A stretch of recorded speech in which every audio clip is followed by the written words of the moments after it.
Saying. Grandma Selkovitz is in the McKeesport Cemetery, where Grandpa is also. None of us knew her. She died after bearing 13 children, and with two really infants, Sydney and Evie were infants. Your grandma, Sarah, was about 7 years old at that time. And my mother and father, who had no children then of their own, took Aunt Sarah and raised her as part of their household.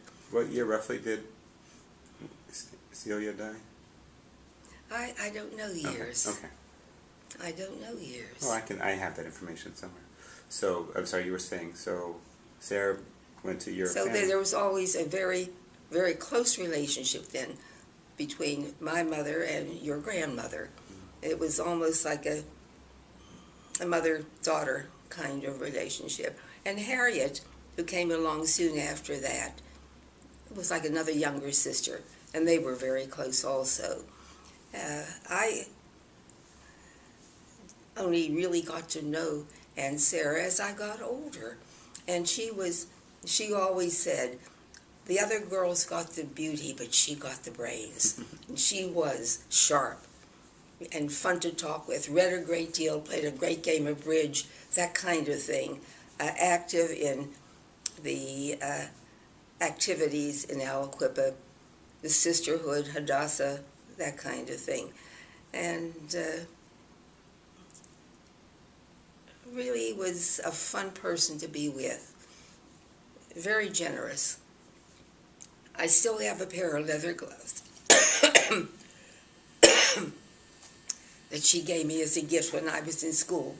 And I knew if I ever needed anything, I could call her, and she would make sure that I had it.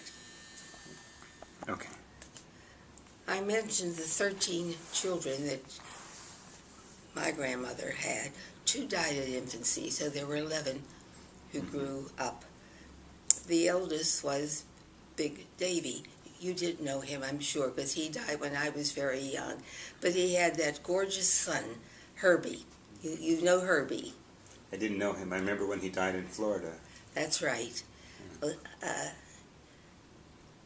Herbie, there are pictures of him when he went to private school, and he was gorgeous. However, he didn't turn out to be a gorgeous man at all. He wore a toupee, which is fine. I'm all in favor of them, but you could see the glue run down his face. So that really was not too attractive.